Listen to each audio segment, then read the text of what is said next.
All right, everybody. How's it going? Back for another live stream episode across all platforms from room A108, featuring me, David, my co-host CJ. CJ, what's going on, man? What up, bro? What's going on? Yeah, so this is a second live stream using the StreamYard platform. So it's actually pretty cool. There's a lot of little gadgets we're able to use in here, have people get more involved. We can see the comments live. We can respond right away. We can add banners in here. So it's pretty cool, man. I like it. It's a good alternative from being in the studio. So, Yeah, yeah. So I guess first thing we can get started with, man, we could talk about NFL free agency. So it's thick. The first wave has gone, but there's still a lot of what ifs going on. We also have a lot of action going on. We had Chase and Higgins, big contract signings. I think with Higgins, the biggest contract of a non-quarterback in NFL history. Is that right? yeah, Yep. yeah, with Chase. Yep. And then Higgins is the highest paid wide receiver too in the Mm. NFL. So that's crazy, man. So big signings there. They're gonna have enough money to fill out their roster. Nope, You saw because what much like Dallas, they waited too long. I You was know, gonna say. Did you see what CD Lamb had to say about the Niners? He wasn't wrong. So oh no, I that wasn't missed CD that. Lamb. That was Micah. That wasn't CD Lamb. That was Micah Parsons. I Micah think I Parsons might have had missed that said one. he was like he was just laughing because the 49ers basically are going through what the Cowboys went through, uh, giving all that money to their quarterback because now they're making room for Brock Purdy. Yeah, Now, I mean, what they lost like 11 or 12 people on their team, so yeah, it's rough. It's rough out here for that rebuild. hey man, it's the world the NFL is living in now, where you got to give a quarterback 45, 50 million plus. You know, Yeah, Bears yep. will see in a few years. By the time Caleb come up, it's gonna be 60. So they hopefully they're gonna be prepared. It seems like the way around that what the Patriots did was, I mean, surround yourself with people that know how to draft and keep the the rookies on their contracts. Keep that competitive for as long as you can, so that when people come up on year 4 or 5 and they're ready to get that big money, give the money to the top players, and then keep everybody else that's on that cheaper contract. But you got to have some smart executives on your organization for that to work out. So Yeah, man. Yeah. Well, you gotta yeah, hopefully you got a quarterback who isn't too concerned with being at the top, yeah, because Mahomes isn't, you know. yeah. I mean, he took taking pay cuts. Well, a lot of it, not even pay cuts. He's taking a pay cut now and receiving it more on the back end. But if he's going to do what Brady did, it's just going to keep pushing that out so you can stack Hmm. around him or whatever. But yeah, man, it's going to be interesting this year. It's going to be a whole new league. Yeah, man. What do you think about A Rod? There's rumors of him going to the Steelers, rumor of him going to the Vikings. Is he gonna finish the Brett Favre trilogy, the last act of following in Brett Favre's footsteps and going to Minnesota? It, if you were Minnesota, would you want Aaron Rodgers? Yeah, I don't. It doesn't benefit. I guess if that. Organizationally, you probably don't. If you're Yeah, the coach who is offensive minded, who is a quarterback guru, you probably feel like um, Rogers probably got 2 more years of good football left in him. You might want to tap into that, if you're yeah, Kevin O'Connell. But from an organizational standpoint and from the rest of the guys on that roster, you know, I'd want to stay far away from it. yeah. Wherever No, he's I been mean, the last few years hasn't, these past 2 years with New York, and then his last what 1, 2, you can even say last 3 years in Green Bay, even though they were still winning a little bit, was always, the same stuff Favre did. Is he in? Is he out? 1 foot out the door? What is he gonna do? And when you got that kind of stuff hanging over your team, you know, yeah, you see nothing good comes of it. So I don't know. I think I'd rather just, they decided to let Sam walk, and you drafted JJ McCarthy Yeah, at what, pick 11, 12, something like that. So I mean, at some point you gotta let that kid play. So yeah, yeah. I mean, and that's my thing. I guess they were. I mean, there was rumblings. I mean, of course, he got hurt before the season even started, but there was rumblings saying that they were impressed with how he was playing. It was kind of beneficial for Darnold to be there to kind of carry that first year and JJ kind of be ready to step in when needed. So I think this is a good year to find out. So oh yeah. uh, and it's also a good year to have that because honestly, I mean, I think JJ would be right in that discussion with Shador and Cam this year if he was in this year's draft class. So you can see, and I don't even know is well, next year's quarterback. It'll be better than this year's, but I don't know how much better. I mean, they'll have what I mean, it's you top heavy with Arch, yeah, and then after that, I can't really think of anybody off the top of my head that's coming out. I'm sure I'm gonna miss some people, but back after Arch Manning is the bell of the ball. So yeah. I So don't I know, don't know your boy Beck now. So see how he does this year. If he balls out, his stock will go back up like it was before the season started. man. He already season already over. Oh no, Yeah, we, I don't we can want get to. it. We can get into that another day. Yeah, But yeah, Minnesota, you said that this would probably be the perfect time. This actually would be. I think I agree with you. This would be the perfect year for them to just say, "Hey, give it to JJ and see what he can do." yeah, Nothing about Green Bay should worry you if you're Minnesota. Um, yep, they're not, a team that you can't compete with. The Bears coming off of two tumultuous years. Even though the arrow was pointing up, they still got to prove it. yep, And Detroit, you would think that there's a little bit of a regression back to the mean when it comes to them losing both of their coordinators. A lot of turnover on the coaching staff. So why wouldn't this be the perfect year to say, hey, we can still be competitive, with the overall roster, and then hopefully this kid that we drafted that we have high hopes for, hopefully he plays well. And then if he yeah, doesn't, you got to make those decisions after the 2025 season. But you drafted him, put him out there, see what he can do.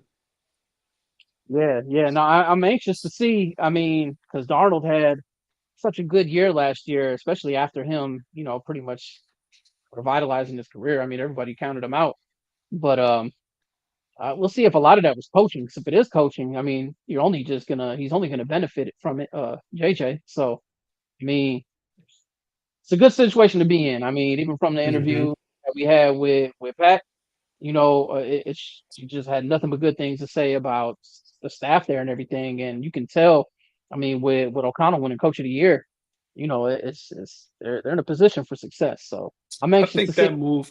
that move that they made, what was that, either yesterday or the day before, kind of makes me wonder if that was a signal that they are leaning towards going with JJ.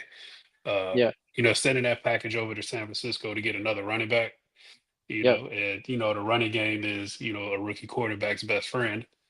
yep, Um, you already had Aaron Jones there, so kind of grabbing another back to add to that stable kind of had me yeah, scratching my head a little bit.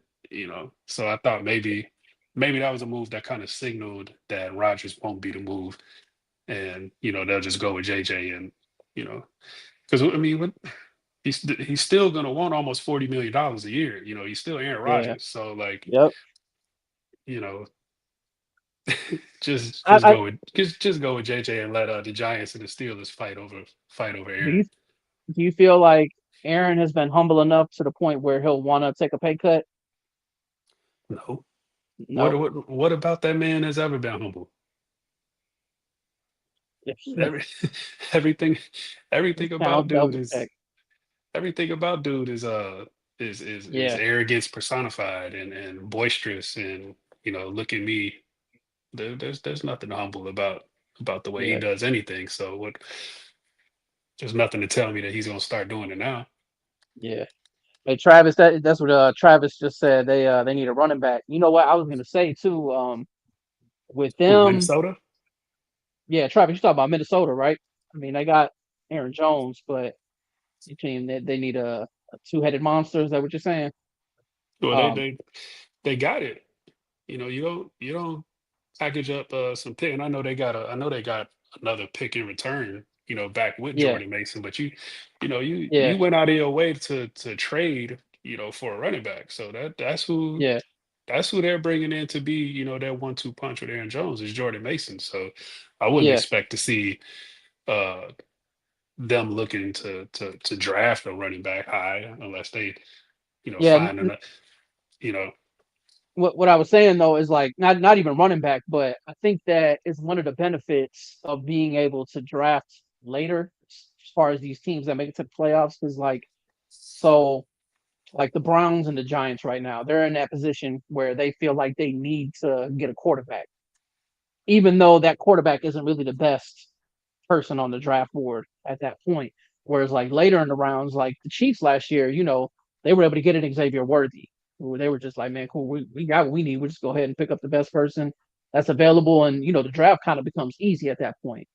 And I mean, most first rounders, I mean, very NFL isn't really like the NBA. The NBA, maybe you'll get maybe 2 to 3 stars out of the first round of the draft.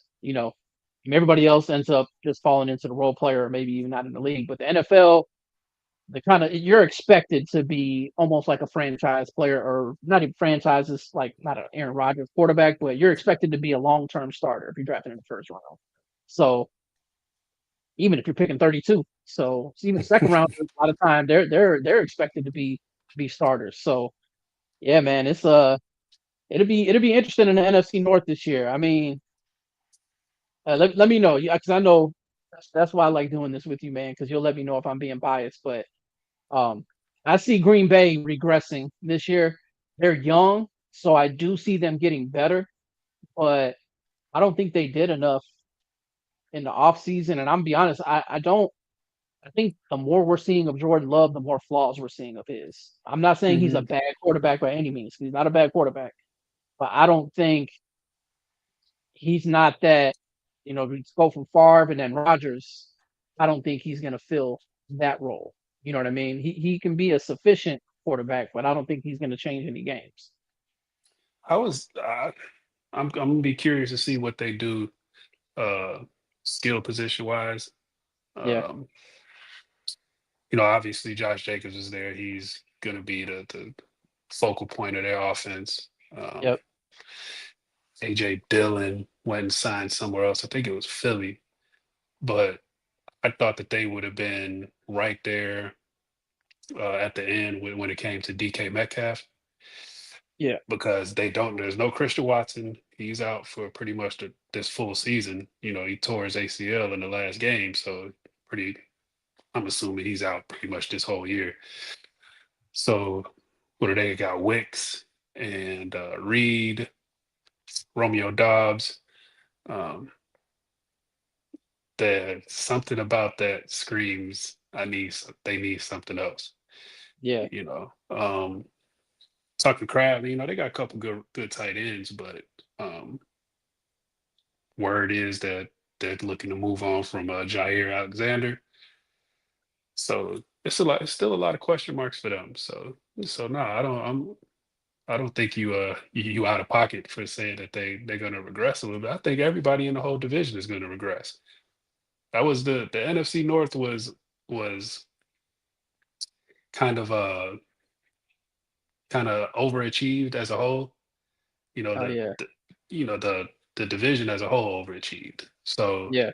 I don't expect Minnesota to win a lot of the close games that they won last year. Um, I do expect Green Bay to come back down to earth, and I expect the same thing for Detroit too. Yeah. I don't expect another you know 2-loss, 3-loss season for Detroit. Why would we? You know. Yeah. Um, so yeah, we'll see. Yeah. Hey, if you want to, I don't know, this stream I was tweaking, but I was able to add. You weren't able to see the roommate on a weight live stream when it popped up? Nope. to share it. If you want to, man, just go ahead and share it now. I was able to add it. That's how it didn't add at first. If you want to share it from your Yeah, let page me real see quick. if Yeah, yeah, let me see if I can pop on there and see it. yeah, There you go. yeah. I don't know what happened. I thought I added them all, but it only had YouTube and Instagram uh, had it live. But about the 10-minute mark, or I'm sorry, the 5-minute mark, I was able to get us in there on Facebook. Yeah. Okay. But yeah, free agency, man, especially for the Bears. I think, I mean, I'm not sounding like a Bears fan, although I am, but I am feeling like we should be the one team that won't regress this year. I mean, if we regress, we really are just doomed for failure as an organization. Because I mean, on paper, they've done everything they've had to do, to thrive as an organization. So we'll see what happens. Because the big thing was, build up the trenches, and they went and did that. And so now, like I was saying, because they did that, they could pretty much draft the best player available in the draft. Like they can go in whatever direction. I mean, that's got to be cool, just as an organization because um, teams they got scouting reports for how people draft as well. So now we got Ben Johnson, and so now we're like the wild card. They don't know what we're gonna go. Everyone thinks we're gonna get Genty, but I was looking at a couple mock drafts today, and a couple people have us drafting Will Johnson if he's available. And they're like, people might not see it coming because we got Jalen and Tyreek, but you know, if he's the best available, Stevenson kind of showed us that he may not be the number two that we need him to be. So having Johnson out there might be a good move. But that's just to say you don't know what the Bears are going to do with this pick. I mean, I've seen a couple since we talked, a couple mock drafts have us getting Warren. Even though we got Komet. I take Yep, it. yep. So I take it it'll be. over. I take that over Genty in a heartbeat. Personally, just me Oh, personally. I don't know, man. I like see. Let me know again. Check me if I'm drinking the Kool Aid, man. Because I guess the more that I'm being the more that the Bears are satisfying their line needs, the more I'm opening up to us getting Genty. Not that I'm like this is the first person I want, but if we got him, I'm not like, oh man, we shouldn't have got him. You know, um, I do think it would be smarter for us to get a running back in the second round or the third round, Or the but fourth. I don't think no, we don't got our fourth. We traded it for Keenan Oh yeah, Allen. but yeah. If you found a way into Oh another yeah, fourth, yeah, yeah, especially yeah. But I wouldn't hate it. How would you feel if we drafted Genty? I mean, it's not. It's. I mean, I'm on record saying it's not something that I'd be thrilled about. Obviously, I'd be Right. rooting for him on Yep. Sundays. Yep. But I just think that when you look at, you got to go back 15 years to find a team that drafted a running back in the first round and he won a Super Bowl with the team that drafted him. You got to go back to Reggie Bush with the Saints. Yeah. And before that, that's one time in the last like 25, 30 years. It just doesn't work. The proof is there. Go look at all of the teams that drafted. It doesn't work. Whether it's Leonard Fournette with the Jaguars. What Uh, Gibbs was taken like number 7, right? nah, Gibbs was 12. He was 12. Okay. But I'm talking, but even at that point, when Saquon. even Saquon won in number 2. Saquon, yeah, but said this, what did Saquon do for the Giants? He won a Super Bowl with his second team. The team that drafted him, he didn't win with the team that drafted him. Touche. You know, so Okay. uh, Derrick Henry with the Titans, what did that turn into? Nothing. So, I mean, the all of the data is there. It shows you that it just doesn't work. Yeah. Because teams that are drafted that high usually, unless you're in the position that the Bears were in last year, where you had a top pick via trade and not just because you had the worst record in the league. Teams that are drafting that high are drafting that high for a reason. You Yeah, got way too many other holes on the roster to be trying to get cute and draft a running back that high. Detroit could yeah, do it at 12 because of the moves that they made before that. yeah, They traded Stafford to LA to get Goff back in a bevy of picks. And now you can turn those picks into guys like that. And Sam Laporta, Jameson Williams in the middle to the back end of the first half. Like you could do those things, when you make the record the good moves beforehand. You can't just think that he's the best running back because now it's a lot of people saying that Hampton uh yeah, is on his tails as far as the best yeah, running back in the draft. yeah, But yeah. when We're you getting drafting a that high, you don't have the luxury to say, "Oh, let's take a running back here." It's yeah, holes up into even with the two trades and the signings that they made on the offensive line and the defensive line. Those are still players that are either at the very back end of their prime or not in their prime anymore. yeah, So what's the plan in 2 or 3 years when those guys aren't here anymore? You got to start addressing that too, man. You got to get some yep, some young guys on cheap contracts to learn from a Joe Tooney and a Jonah Jackson and a Grady Jarrett. yeah. There's a lot of comments we're getting right here, man. I want to make sure we address everything. Now we're getting people, agreeing with you that a running back at 10 is not a good. So I just want to clarify. That's what I'm saying. I'm on record. That's the best thing about having a podcast like this is that I can go back and I can show proof instead of just word of mouth. But I'm not for a running back at 10. What I'm saying is I wouldn't hate it if we made that pick. Like I'm like, okay, Genty, he's a running back. Johnson has shown what he can do with elite running backs. I like the thought of that. I like the thought of a Swift Genty backfield. Actually, also what I like about it is being able to get rid of Swift in a year or two and freeing up space and going with the running back that we have. But I agree, it's not something that I want. I agree with everything you're saying. I do not want a running back I want to go on record. I do not want a running back at that 10 spot. What I'm saying is I won't be overly mad if that happens. Now, what I will be overly mad with is if the Bears just completely just go after somebody that we don't even need. You know what I mean? Like just doing some Bears stuff where it doesn't even make any sense. But I'm gonna also, be, I'm gonna be irritated either way, but the only way I'm gonna be like overly pissed is depending on who's still on the board. yeah, If they decide to take him at 10, if Mason Graham is still there, or yeah, Will Campbell, like Jason is saying in the comments, like if those yeah, two guys are still there and we decide that we taking a running back, yeah, that's the only time that I'm gonna be ready to punch a wall. yeah. But even if those I guys are gone and they take them, I'm gonna still be irked about it because I mm, just don't think it works. Well, I don't know. yeah, I know it doesn't work. You can go yeah. check the data. It Facts. just, it doesn't work. Yeah, Um, and yeah, we're saying all of this stuff that everybody's saying. Like many saying that the draft is running back heavy. Absolutely.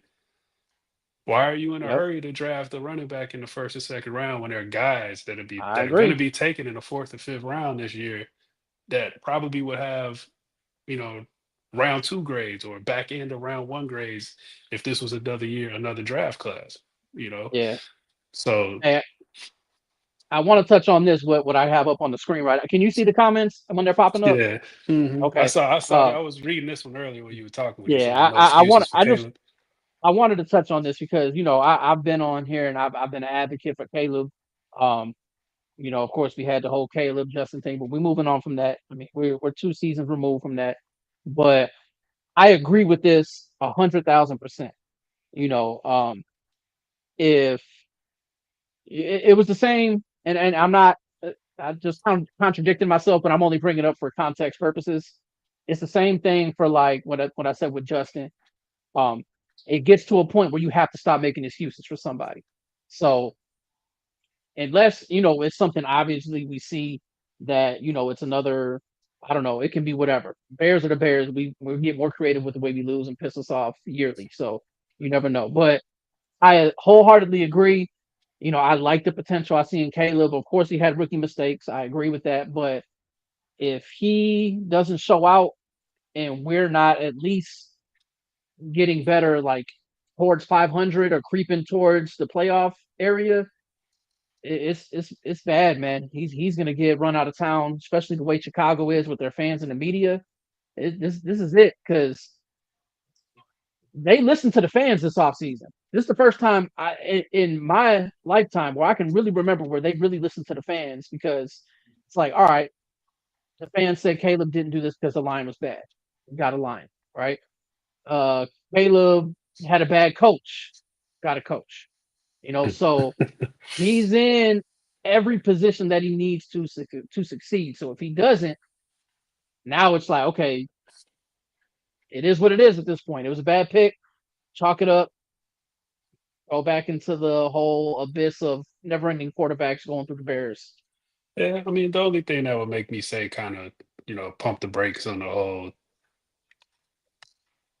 no more. We don't have to, live in a world of one extreme or the other all the time, Um, and I feel like the only reason why a lot of Bears fans are even um kind of speaking from that angle is because Jaden Daniels had such a good year last year.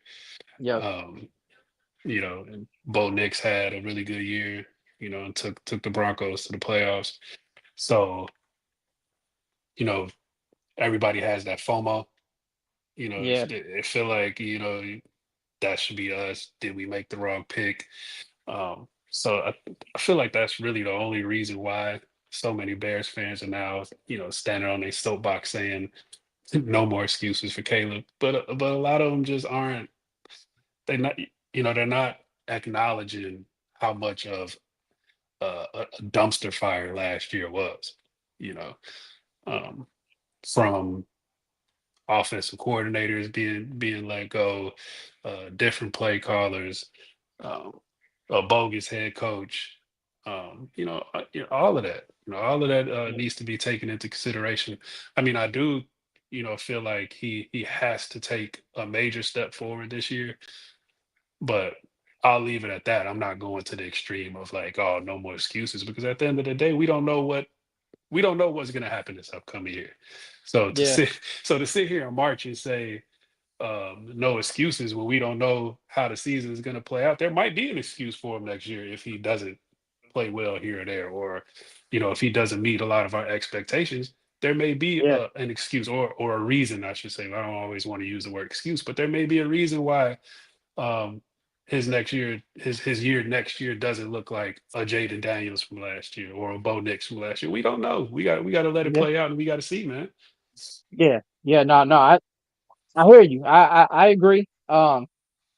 I would just say if you see zero progression from him though, that's a immediate red flag. But no, I hear you, man. I agree. I just want to We touch on talked some more of about that these. right there. We talked about Yeah, that, we. Manny. We talked about that last time. Where were you at last week, Manny? Where were you at, man? I definitely said that there's really only three guys at the top of the first round that I personally want to see them take at 10. And if they're not there, get out of that pick. That was Abdul Carter, Mason Graham, and Will Campbell, the tackle from LSU. If all three of those guys are gone at 10, that's where I say if you can, if somebody's, calling you and they want to move up, then it's worth your while, do it, you know. Yeah, no, I agree. I mean, I wouldn't mind them drafting an edge around there if the. I mean, you got Abdul Carter. Um, what was I reading? Like, I think uh Michael Williams is projected to go around that spot. But I don't. I'm To me, I always like having more picks, especially if we can get them in like the third or fourth rounds, where uh there's a lot of good. This draft is not really top heavy, but a lot of like superstars like last year, but it's very like spread out. You can get some good solid players in the third, fourth round that can potentially be starters this year. So I do like that about the draft this year, especially with interior linemen. There's only one really superstar with interior linemen, with Booker from Bama. After that, you have a whole bunch of people going from rounds 2 to 5, that they can pick up. So I'm cool They with moving need more. back. They need more picks because they need more young players, and this is what Yeah, happens when you miss on so many of your draft picks prior. yep. You end up having to supplement it with older free agents, How do you and with feel? I wanted. older free agents, at some point, Yeah, you know, the career ends, and what are you replacing them with at that point? You can't just keep going to the free agent well year after year, spending big money on on older free agents. At some point, you're not going to have the luxury of having 80 something $1 million in cap space. You're going to get to a point where a year or two or three down the road, you're gonna be looking like how the Saints look every year when those when those graphics come out of the cap space and they always at the bottom and they like negative 52. Like that's what you're gonna look like at some point where you keep trying to have to pay older free agents because you're missing on draft picks. yeah, So stack as many of them as you can, and hopefully you can start being 50-50 on someone, because at this point yeah, you missing on a Valus Jones, you drafting a punter in the fourth round when you got a whole lot of you got a whole lot of needs. Like, come on, man. yeah. Uh, I do want to ask you this too, man. Have you heard about or read about the guy from the tackle from Missouri? Was it Membao? Mambo? Armand Membo. Membo? I mean, Hopefully, we saying supposedly, his name right. yeah, yeah. I'm this lineman is one of those things they don't get glorified. So usually when you watch the games, I saw Missouri games this year, but of course, you only hear the quarterback and skill players' names. But supposedly he just had a home run hit in the draft combine this year. He just blew everybody out of the water. They're comparing him to Asul. He didn't have the college career that Sewell did, but his stats in the combine are just through the roof. Now, before you answer, I just want to touch on. I had a conversation with somebody, my brother, about this. I'm always reluctant about combine superstars, because to me, like, yeah, it does show potential, but to me, the tape tells it all. We've seen what you can do. Now, the only thing I can see where maybe it's beneficial is like maybe a coach can be like, man, I can work with that. You can do that. He's got the skills. I can work with that. But how would you feel getting him at 10? uh, I 'Cause, still feel like that might be a little too high for him. well, Um, it's he's arguable right he's now gonna between him and he's Campbell. yeah he's yeah I don't see it as poor, because when was it? This is the thing that I hate about when guys shoot up draft boards or fall. Where was all of this talk about him being neck and neck with Campbell after the season? So Because what? the tape don't lie. Watch the Right. tape. Stop falling in love with guys when they out there, in Indianapolis, in their pajamas, doing drills. Um, what does the tape say? Because he So wasn't he wasn't any when the first couple of mock drafts started rolling out after the college season. Where was he on those mock drafts? I don't even remember seeing him in the first round. He So, might he but he might have been in the first round, but it wasn't maybe late. anywhere close to where people have slotted Will Campbell to be taken, Well, because you know, it was only three. There was only three tackles being talked about. It was Campbell, it was Banks, and it and was the Simmons. cat from Simmons from Ohio State who got hurt. So the big reason, that's what I want to say. The big reason why now it's debatable is because they found out Campbell got T-Rex arms, and that's big time frowned upon now in the NFL. Can't have T-Rex. Remember the guy from Northwestern? He dropped in the draft because they said he had short arms.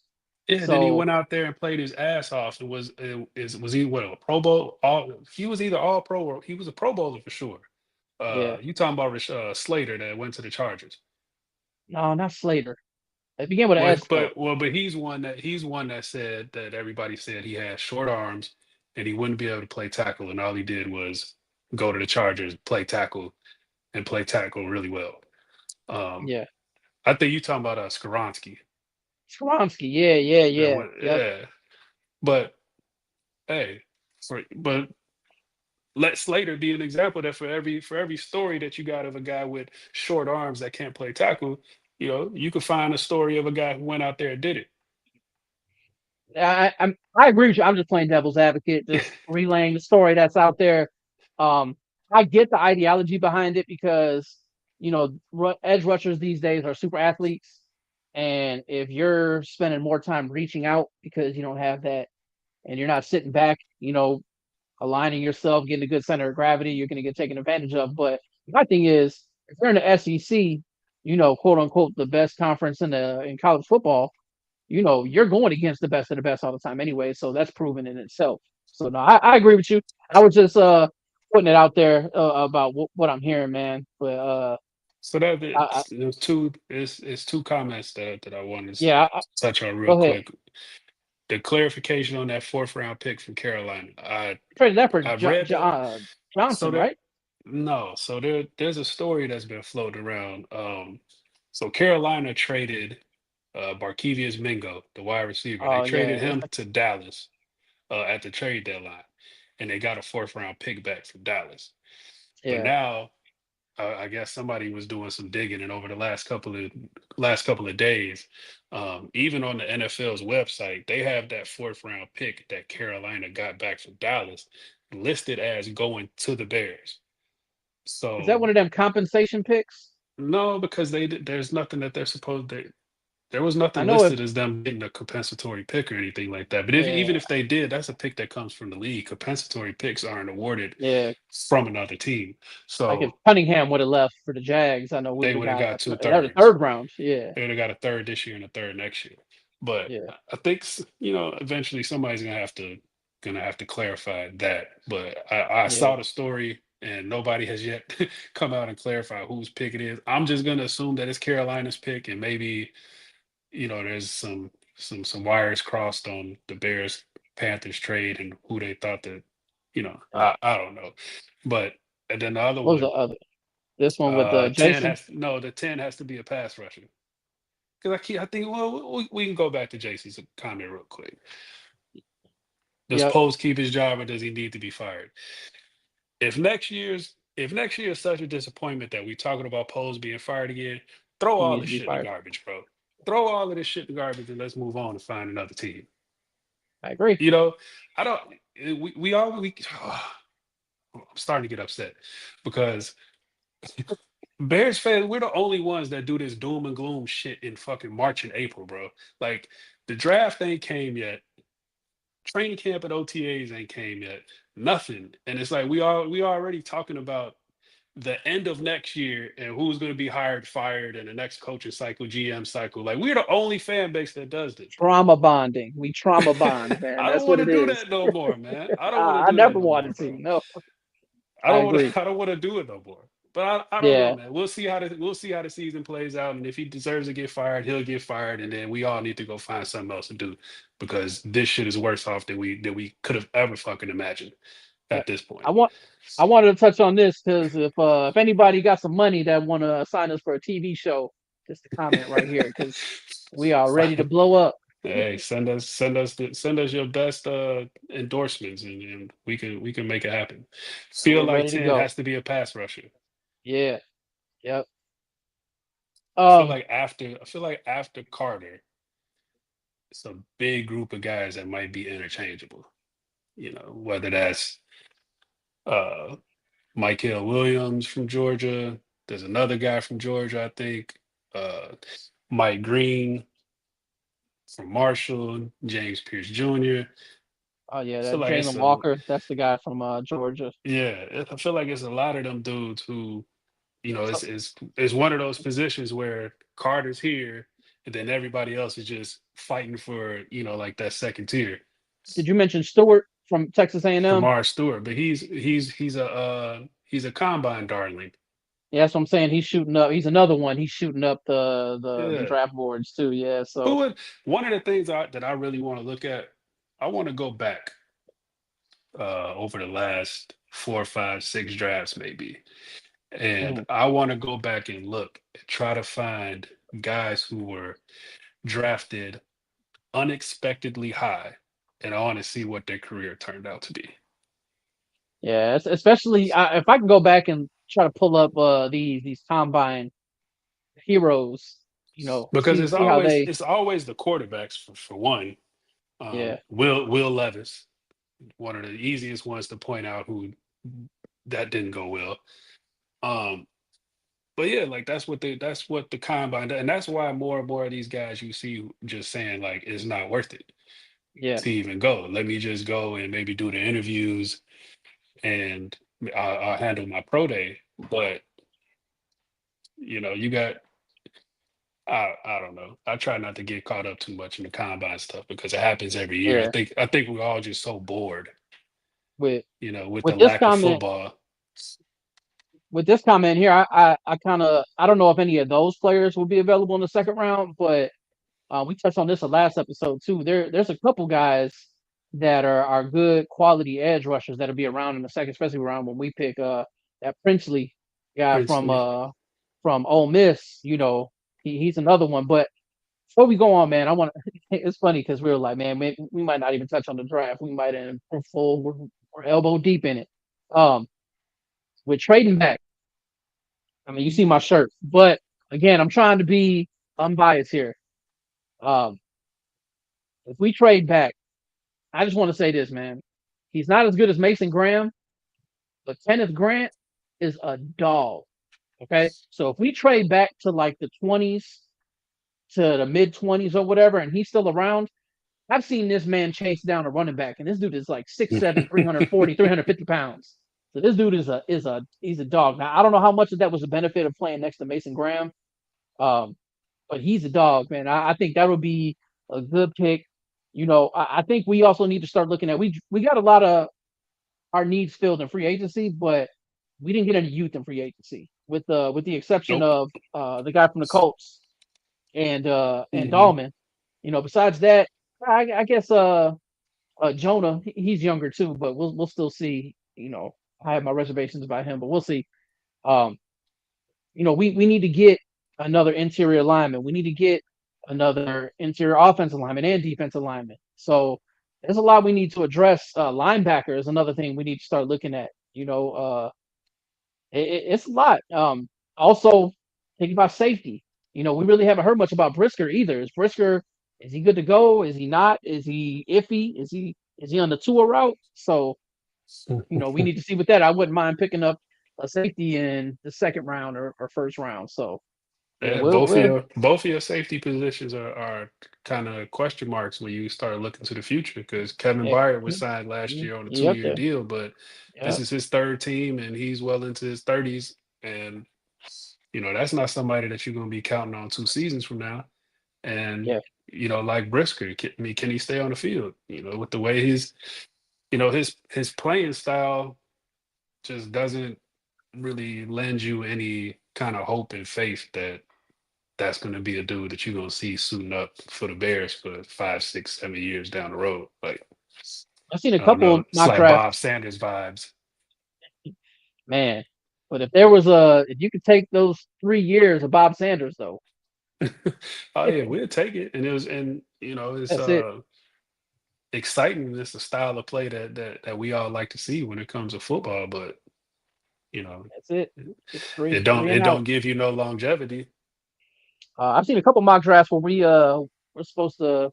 Xavier Watts is another good pick, I guess, for us. So I don't know. We'll see. I mean, when you get to these later rounds, I think that's just all. I mean, there's no consistency when it comes to that because you never know at that point. You have Mhm. trades. You have people going after people from schools we never even heard of. So all that stuff can change in a heartbeat. But yeah, man, it's a lot. It's funny though because it's March and we're still talking about football, and it's like it's still so much to talk about and just digest. I mean, football is one of those sports where you really don't have much downtime.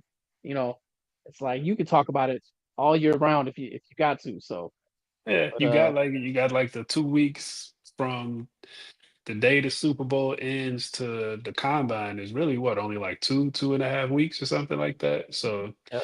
So there's that we little got lull lucky right because we there, but hired then it's We got As Ben, soon so we as got soon as lucky. the combine, as soon as the combine hits, like that's like the re-energizer right there. It's like everybody, all right, now we on to talking about the draft. Now we gonna flood the internet with mock drafts. Uh and but yeah, Yeah. football is king, man. All right. So we have a couple of topics. Do you want to open the floor maybe to the comments to see if they want to pick, or do you want to just have us pick and go into the next topic? We got talk about MLB. You know, we Yeah, can talk about MLB that, and baseball then kicking off bright and early tomorrow morning, 5 a.m. local time. yeah, But yeah, if it's any other comments, I mean other topics, drop them in the comments. We'll touch on that too. But yeah, yeah, um, the Cubs, the Cubs are going up against got to starting the season off with two games against the new evil empire, the National League Evil Empire. I know I know that name was always been reserved for the Yankees, but it's the Dodgers now. The Dodgers are the evil empire. So flip flop. yeah. So yeah, I Cubs was just Dodgers, two games out in Tokyo.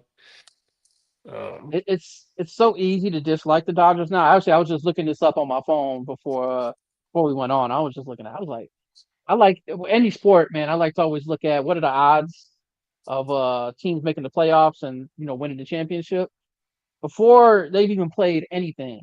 Dodgers are 97.6% odds to make the playoffs next year. 97 points. There's only a 3% chance that they'll just blow everything.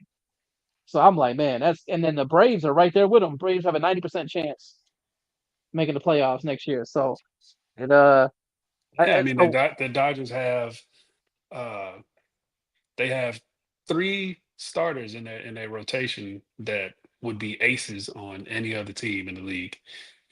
With Yoshinobu, Sasaki, Blake Snell. Those three guys, you put them on most other teams, that's your ace. And then you got guys behind that, Tyler Glass now. That's a dude who damn near could probably be an ace for somebody else. If not that, a solid number two. So you're talking about a fourth starter who could be an ace on somebody else's squad. So, and then it, that's just from the starting rotation standpoint. And then you look at they got a loaded bullpen. They got Mookie Betts, Freddie Freeman, Shohei Ohtani, of course. The names just keep going. So there's no reason to not expect them to be in the NLCS again, fighting for another berth in the World Series. But I'm excited to see. I might not wake up, but I'm excited to see. I'm excited to see the Cubs this year. can't do it, man. Matter of fact, I'm being so petty right now. I see Manny. He put Cubbies in the comments, and I just can't bring myself to add the comment to the page, man. No, I'll do it. I can't be that petty. Got to be unbiased a little bit, man. But Man, I so I go ahead, bro. I, I wanted to ask you a question, man. I because when it comes to baseball, I dabble in it. I'm a typical Sox fan, man. Like I pay attention to the Sox, but I tend to pay attention more to the game overall when the Sox are good. When they're watchable at least, because even when they're not, a powerhouse or anything I still watch the Sox. But when they're like they were last year, it's embarrassing. Like I'm not doing that. Like that's insulting to my time. But what I wanted to ask you is like right now, because we talked about this a few times with no salary cap in baseball. How much skill goes into being a general manager with no salary cap? I mean, I know to me, I think baseball is one of the hardest. No, no, I want to. It's the hardest sports to judge and predict talent. You know, um, it's fairly easy. Like it's kind of like I said in the NFL, these first round picks generally. I mean, I wish I could give you an accurate number, but I would say a good portion of those guys end up being and having solid careers in the NFL. Basketball, I would say at least half of them have long careers in the NBA. But baseball, man, you don't know. Like some guys, they'll be a first overall pick and then they just disappear in the minors. So how much skill goes into being a general manager, like I said, for like the Dodgers or whatever? I think baseball GMs more than any of the other sports are more a product of uh, their scouting staff, their analytic staff, um, because like you said, it's so hard to project, um, prospects in baseball. It's the hardest one Yeah, uh, out of all the sports. Because you just never know what the grind of the minor leagues is going to do to a 19, 20, 21 year old kid. Um, but yeah, you gotta lean on your scouting department and the analytical staff to tell you uh, when to get out on certain excuse me, on certain guys. Um, and but when it comes to teams like the Dodgers and the Mets and the Yankees and the Red Sox, you got a little bit more leeway because you can afford to swing and miss when it comes to handing out big contracts. yeah, Because you got it to fall back on.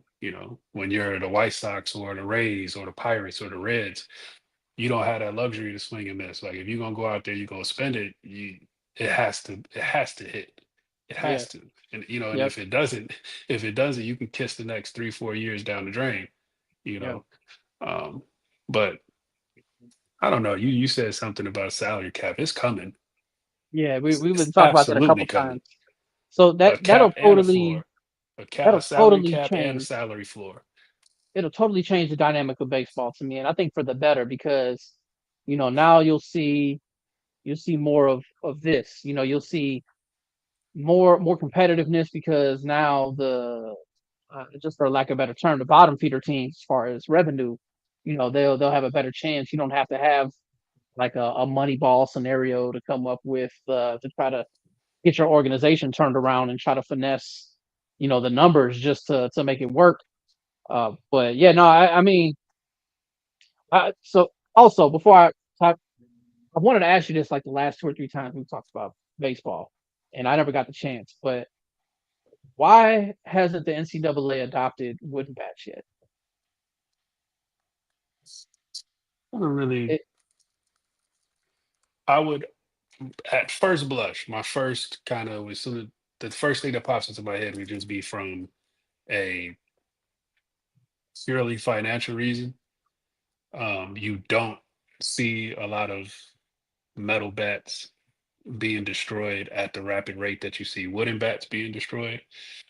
So just that constant turnover of having to buy new bats when they're broken, would might um, that might be an angle, but I don't know. I think it's just you get to a point where you want things to be uh, have your own kind of identity, and that's what metal bats brings to college baseball. That ping off the bat, that sound is what you identify college baseball as. And when you flipping the channels, let's say you throw on ESPN2 and you walk out of the room and the next program starts and the college baseball game comes on, you can hear that from down the hall.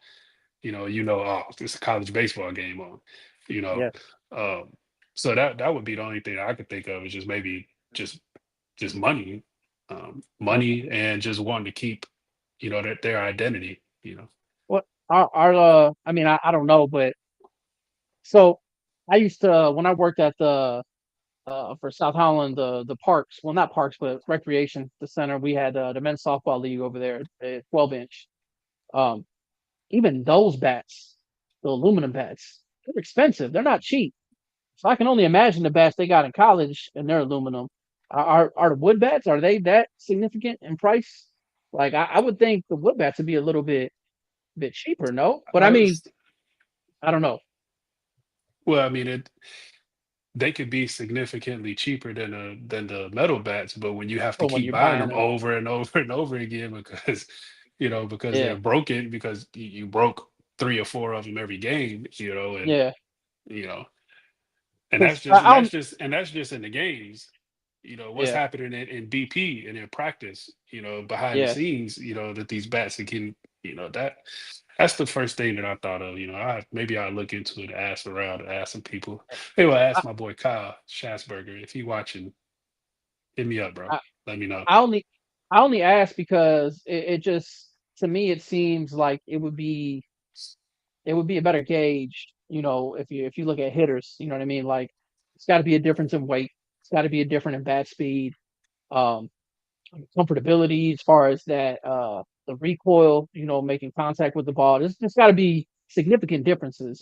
So I mean, I don't know. I mean, baseball's been around long enough, and college has been around long enough where I guess you can judge however they judge. But to me, I would just think ideally you'd want it. But I guess I should learn my lesson because basketball has two halves. I don't know why they haven't switched to four quarters. I mean, I heard that's coming too. yeah, I don't get the point of not. You know what I mean? Like this is College one of those basketball things. needs to be 4 quarters, and there needs to be a shot clock in high school basketball. Let's get with the times, man. Come on, man.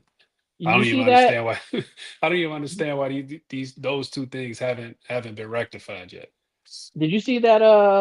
Um, I mean, this happened a couple times now, but one of the teams just held the ball for the whole first quarter in high That's been school. happening since we. I remember going to, man. Where was we at? I think we were at UIC one of them years when I think it was Thornwood was downstate and they were playing HF. And I Mhm. want to say it went to like 5 overtimes. And whoever, like you said, whoever won the tip just, had the ball and they just stood there dribbling, dribbling, dribbling to the last like 10 seconds. And they, took a shot, didn't go in, now on to the next overtime. And I think it was like either like the fourth or fifth overtime. If my memory serves me correct, I think Cam Snelling had a tip. He tipped a missed shot back in at the end of like the fourth or the fifth overtime. And that's how Thornwood beat HF that one year. But Okay. it's like, come on, man. Yeah. Don't nobody want to watch that. Put a damn Yeah. shot clock in high school and change college to 4 quarters and let's get with the times. All right. Something I wanted to touch on, man. Just to switch topics for a minute, man. We were talking about it before we started up. Was the big debate that Shaq got going on right now. I wish I could play the clip, but just to paraphrase, he feels that Steph Curry deserves to be in the conversation. He didn't say he's the GOAT. He said Steph Curry deserves to be in the conversation for the greatest player of all time. So, how do you feel about that? I agree. I agree 100% because when you're talking about somebody's name, rightfully so, being mentioned, that's one thing. Are we actually going to say that Steph Curry is the best basketball player to have ever played? I don't think anybody is saying that or would say that, other than just pure diehard Steph and Golden State fans. Would you might find some in that fan base who would say it, but I think his accomplishments and his achievements warrant his name being mentioned when that conversation comes up. Um, Okay. because when we talking about any kind of who is the best at this, give me your top three, top four, top five. People are going to rattle off 8, 9, 10, 11 names, and then we all just kind of we dwindle it down. Um, so I don't have any problem with, if you're going to say uh, who's the best player of all time, give me the names to debate. Um, and somebody says Steph, like I don't think anybody should turn their nose up to that at all. Like 4-time champion, best shooter of all time. Uh, just a few days ago, what was he, the first player to ever eclipse 4,000 threes, I want to say. So, hey, I ain't got Yeah. no problem. I ain't got no problem with people mentioning Steph Curry in that conversation. I don't think anybody else should either. So I guess my thing is my camera froze? Because it looks like it's froze on my end. It just you got a spinning circle right now on my screen. Oh, A okay. little buffering sign. All right. Well, it's cool. You can hear me though, so that's all that matters. So, Yeah, basically, I guess it all comes down. A lot of it is semantics, I guess, because we had said this offline. Like the way I see it is, if I can answer your question in 2 to 3 seconds without even a thought, and that answer is no, then you're not in the conversation. So, but like to your point, if that's the criteria for being in the conversation, yes. But I guess my thing is like because you said it. It came out of your mouth. You were like, no one in their right mind would say he's the best of all time. You don't deserve to be in the conversation. That's how I feel. It's like you're not in the conversation. I think you can be, and again, I guess it comes down to semantics because it's like, I can call you great.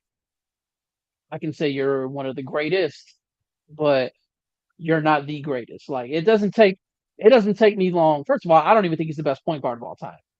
Um, but you know, to even put him on that GOAT debate, I don't even think I don't even is Steph in your top 10 all time?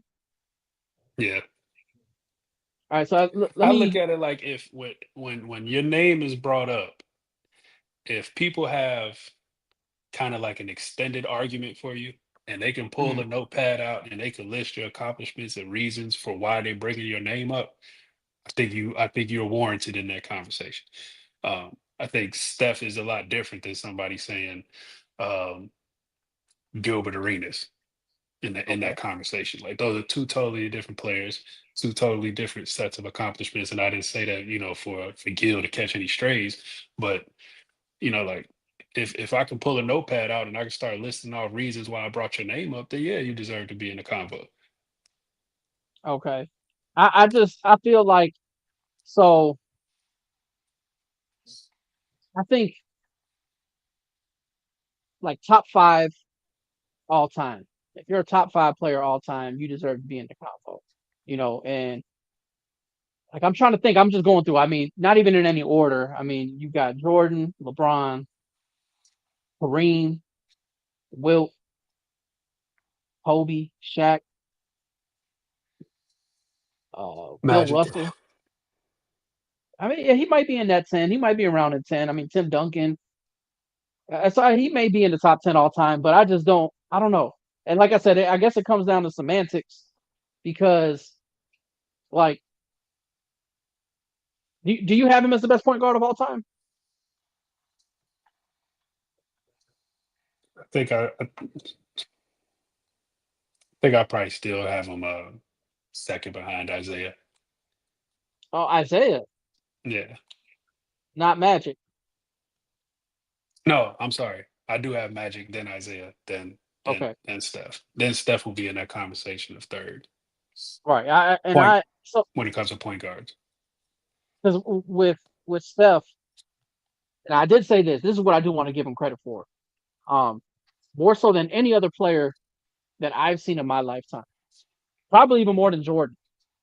Um, he's changed the game more than anybody I can remember, and maybe Dr. J, uh, maybe Wilt are the only other people I can really compare him to. But I As mean, the far as changing NBA the game, changing the game because uh, it's funny. Jordan, Steph, and Iverson. So Steph culture, I agree. I mean, Iverson culture, 1,000%. Jordan, and this is what I've always said about Jordan. Jordan changed it um, to where you the shot load went up. Your superstar scored, you threw up high numbers. Jordan also, there was a lot of things that Jordan did, but Jordan, a lot of his stuff that he did is kind of what Dr. J did as well.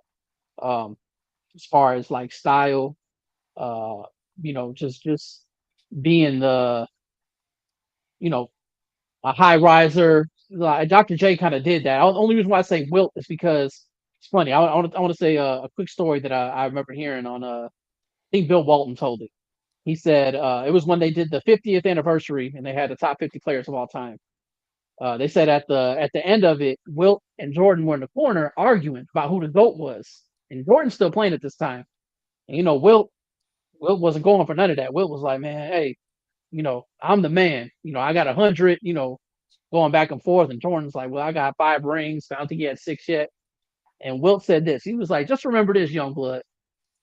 Like when you came to the league, they changed the rules to make the game easier for you. He's like, when I came to the league, they changed the rules to make it harder for me. And I'm like, damn, that's true. He was so good that they had to change the rules to kind of make basketball more difficult for him. And so that's why I mean, like, the game changed dramatically with Wilt because you couldn't three in the key. That changes the whole dynamic of what a big man is, even to this day. Um, so that's why I said Wilt and then Dr. J, as far as not changing the culture or anything like that. Because I agree, Iverson changed a whole lot, but as far as changing the game completely, Steph, I mean, it's not even the same game as it was 5 years ago now because of Steph. Everybody wants to chuck up 10 threes a game. That's unheard of. Shoot that many threes in a game. And now you're seeing teams shoot 40 to 50 in a game. And that's Steph. Yeah. So I, Will thing have to do all that lying though about how many women he slept with though. So I think they did the math like it's statistically impossible for him to do that. But I kind of feel like, man, if you're past 1,000, man, just go ahead and I man, guess what you that can make man up whatever said, number. 20K? He ten said twenty thousand, I think K, he said. 10,000. Yeah, they were like that's statistically impossible. He would have had to have been Come like a on, woman, man. 5 women a day. Everybody be giving giving Braun all this flack about what he be lying about, man. That's still Wilt still takes the cake for me, man. There ain't a lie you could tell that that I'll ever put above Will Chamberlain, boy. He was wild man for that. Lying on his woman Uh, like that. That's terrible. man, he wore that like a badge of honor too, man. He said that with his chest. Lying ass. Oh Oh God, hey, man, ain't yeah, nothing but ever that serious to lie like that for. um, so just to piggyback off that, we CJ and I we got a couple clips. It's kind of it's an episode we recorded. We didn't drop the full episode. It's kind of one of the lost files that we had, but there was a lot of debates going on, and we had a segment on there that we kind of called like a stir the pot moment. So we both made some really bold statements on there, and we're gonna be dropping those within the next couple of days. But um, What was yours again? okay, so just to preface it, I've it's been a Just a little comment on preview. Facebook. Just a little It's a, preview. Yours was what? it's it was Shaq didn't start winning championships until the centers of the '90s were past their prime.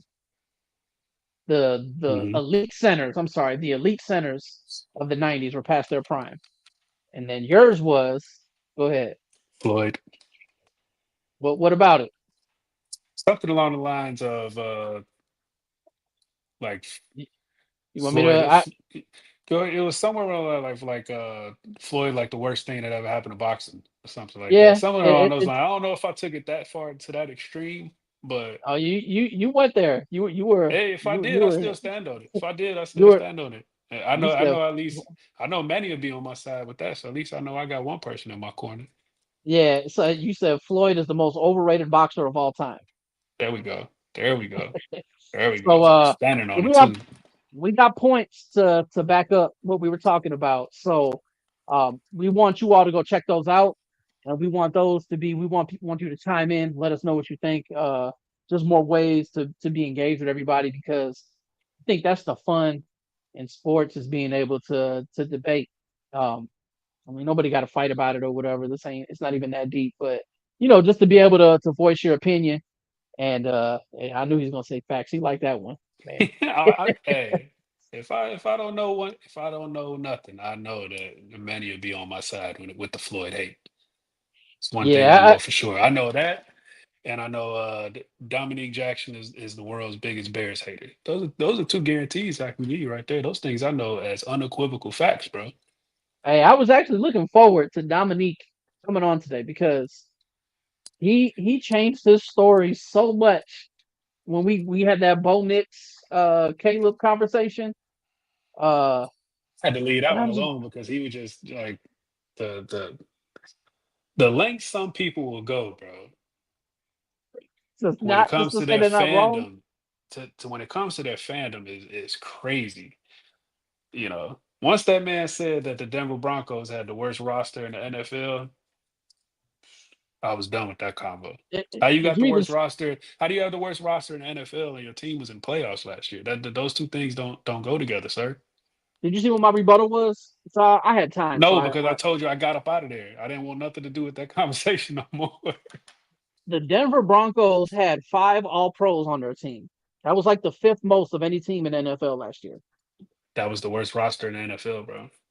Let He was Dominique like, tell you.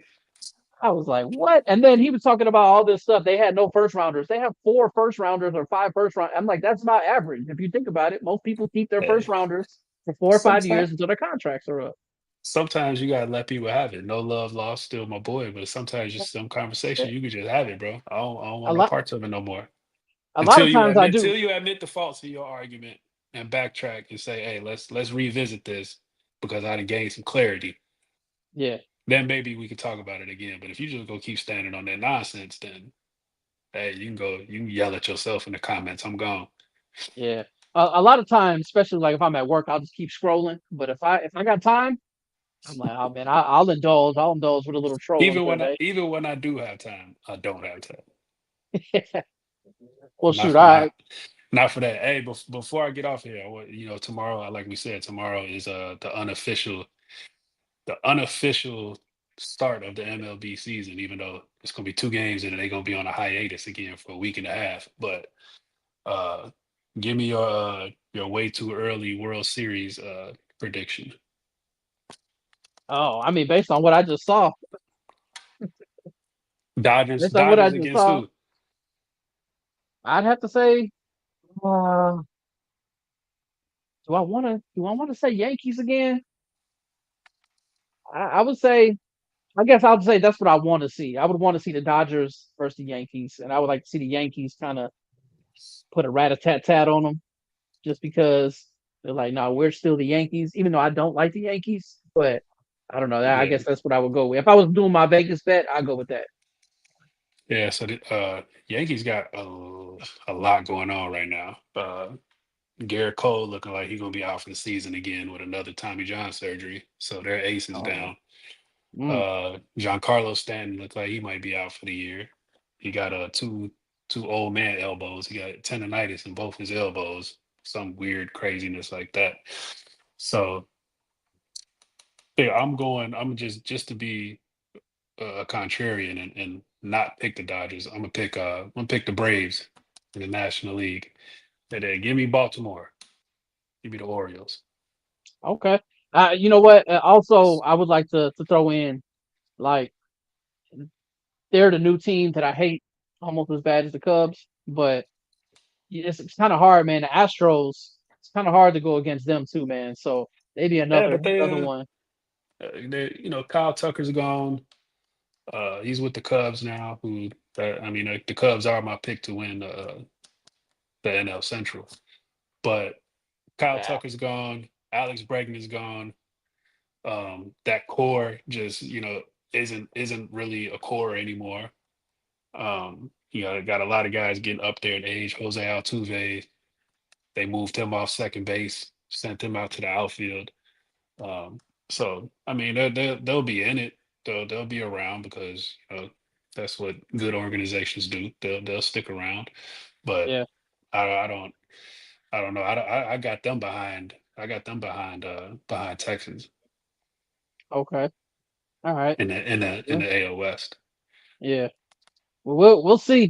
I'm definitely gonna. I'm actually. That's another reason why I like doing Oh, I got a another podcast. guarantee. I'll give you a guarantee. Go ahead. Right now, you can write it down. You can take it to the casino if you want to. Uh, Put it on a banner. Let it go across the bottom. Go Put it ahead. on What the is it? banner. Chicago White Sox have been eliminated from postseason contention. I ain't writing that, man. I can't write that. I want to write that, man, but The White Sox will not be in the playoffs in 2025, nor will they be in the playoffs in 2026. they're gonna You end can up write those moving. down as guarantees. No, they're not going nowhere. Go away, Sox. No, they. I hope not. Nah, they ain't going nowhere. They got an owner that'll be I don't want to say that. I don't want the karma that'll come my way for that. But he's 89 years old. Y'all can catch my drift on what I was probably gonna say, but I'm not gonna say it. Back So in, back in. yeah, man. What's the name of the Ishbia brothers are the ones that want to buy the Sox. The brother of the one that owns the Suns, the Phoenix Okay. Suns, his brother. Yeah, they both are from the Chicagoland area. They both are White Sox fans. They just increased their shares, their minority shares of the White Sox, and they just kind of just sitting in the cut, waiting for nature to take its course. And Old Yeller. just yeah, I don't want to say I don't want the karma that'll come my way for wishing that. Ah, Because I'm not wishing. I'm just saying it's just the what's reality. inevitable is coming down the pipe. When you're 89 years old. So Yeah, yeah. it's So it coming. that'd be tough. You know what? It'll actually be impressive if the Sox are worse this year. That'd be impressive. That takes effort. I mean, I don't see they didn't do anything to get better. All of the good players that they had last year, they either traded at the deadline or they traded in the winter. And now you're sitting here with the only bona fide star, if you use in quotations, is Luis Robert. And if he plays well, he'll be traded by deadline too. So when what do they have to hang their hat on to say that this year is going to be better than last year? Like Not take not a take mucho, man. take Not a fifty mucho. dollars come March 27th, bet it on them to lose. And every time you get the money, you just keep rolling it over and rolling over. I guarantee you, by the end of the baseball season, you'll be in a profit.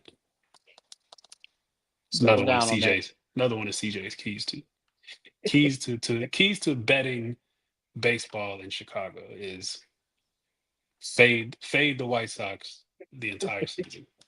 Fade all the way, all the way. Yeah, fade the Well, Sox the shoot. entire season, and you'll be a winner. You'll make some money. Yeah, well, shoot. We got another episode in the books. I guess Yes, sir. my video's still buffering, ain't it? Oh yeah, it's Ben Buffering. Yeah, I I know. kind of It's I I kind of got lost. I've been sitting here watching basketball out the corner of my eye and just looking at the comments, and I stopped looking yeah. at your buffering screen over there. Over here, I'm glad it's buffering because on my screen, it's got me paused at the most ugly picture ever, and man, embarrassing. But yeah, another episode live stream. Hopefully, you can see me the whole video next time we do this. But yeah, For sure, hopefully you man. actually get into the studio sooner than later. Yeah, Drop an man. episode in studio. We still got some stuff in the works we're trying to drop, so stay tuned. Yeah, for our people out there who we've been talking to that we trying to get as guests. If y'all see this, hit the phone, man. Y'all know what we trying to get done by the end of this month, man. It'll be dope for not only for not only for our brand, but for y'all brand too, and for just our area as a whole, Thornwood and Yeah, 205 as a whole, man. It's something major that we trying to get accomplished, man. So let's do it. yeah, definitely trying to shine a light on all that. So yeah, definitely. Well, For all sure. right, man. It's been a pleasure, bro. Until next time. Yes, Deuces. sir. Much love.